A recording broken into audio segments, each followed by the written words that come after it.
এই চিত্র প্রদর্শনী প্রোগ্রামে যদি আপনি আসেন, আপনি জুলাই হারিয়ে যাবেন।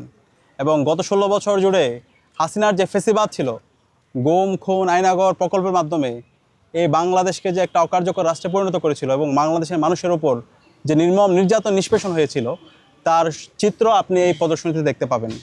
তো আমি ঢাকাবাসী সহ বাংলাদেশের সর্বস্তরের ছাত্র জনতাকে আহ্বান করব, ঢাকা বিশ্ববিদ্যালয়ের ঐতিহাসিক বটতলায় ইসলামী ছাত্র শিবিরের এই ঐতিহাসিক চিত্র প্রদর্শনীতে আপনারা আসবেন। জুলাইয়ের স্মৃতিগুলো দেখে, বিশেষ করে যারা নতুন প্রজন্মের আছে, যারা শিশুরা আছে, তাদেরকে নিয়ে আসবেন। তাদের দেখা উচিত হাসিনার ফেসিবাদ কত কঠোর ছিল, হাসিনা কিভাবে এই দেশের সন্তানদের উপর, নাগরিকদের উপরে গণহত্যা এবং শিশু হত্যা করেছে, এবং এই বাংলাদেশকে স্বাধীন করার জন্য, আজাদি আনার জন্য আমাদের শহীদ আলী রায়হান, শহীদ ওয়াসিম, শহীদ আবু সাইদ, শহীদ ফয়সাল আহমদ শান্তরা কীভাবে তাদের জীবন উৎসর্গ করেছে। তো এই আয়োজনে আশা করছি সবাই আসবে। এবং একই সাথে এখানে চিত্র প্রদর্শনীর পাশাপাশি সাংস্কৃতিক অনুষ্ঠান আয়োজন করা হয়েছে, এবং জুলাই বিপ্লবের নেপথ্যের গল্প এবং জুলাই বিপ্লবের আগে এই ক্যাম্পাসে যে গণরুম গেস্টরুমের মাধ্যমে শিক্ষার্থীদেরকে দাসের মতো করে ব্যবহার করা হয়েছে, নির্মম নির্যাতন করা হয়েছে, সেই গল্পগুলো এখানে ফুটিয়ে তোলা হয়েছে।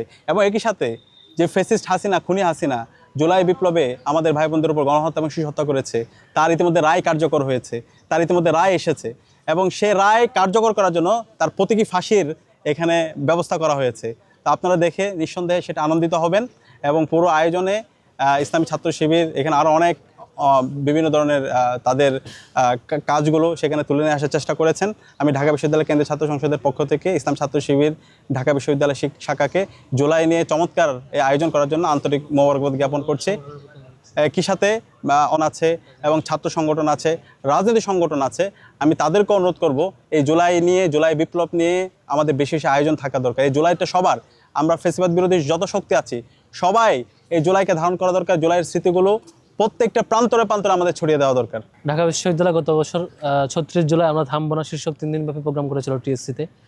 ঢাকা বিশ্ববিদ্যালয় ছাত্র শিবির আবারও এবছর করছে সেই ধারাবাহিকতায় রক্তাক্ত করে জুলাই শীর্ষক 3 দিনব্যাপী চিত্র প্রদর্শনী। এবারের প্রোগ্রামটি বাস্তবায়িত হচ্ছে ঢাকা বিশ্ববিদ্যালয়ের ঐতিহাসিক বটতলায়, 3 দিন ধরে চলবে এবং সাথে চলবে নানা ধরনের কালচারাল আয়োজন, শহীদদের স্মৃতিচারণ, তাদের ফ্যামিলি মেম্বার্সরা আসবেন, জুলাইয়ের আহত যুদ্ধরা আসবেন, স্মৃতিচারণ করবেন, এবং কালচারাল নানা আয়োজনের মধ্য দিয়ে জুলাইকে স্মরণ করা হবে।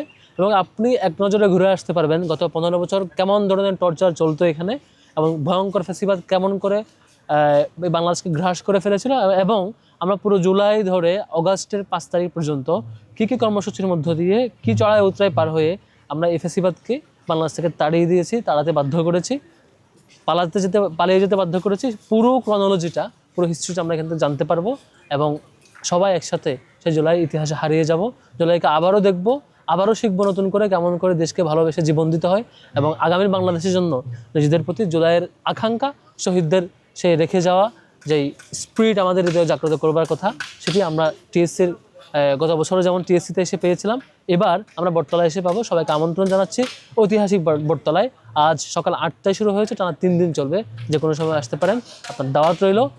সবচেয়ে ভালো হয় যদি আমাদের কালচারাল প্রোগ্রামগুলোর স্কেডিউল দেখে অনলাইন থেকে, ছাত্র শিবির ঢাকা বিশ্ববিদ্যালয় শাখার ফেসবুক পেজ থেকে দেখে তারপর আসেন, তাহলে আপনি কালচারাল আয়োজনগুলো আপনার পছন্দ মতো উপভোগ করতে পারেন। দাওয়াত রইল সবাইকে।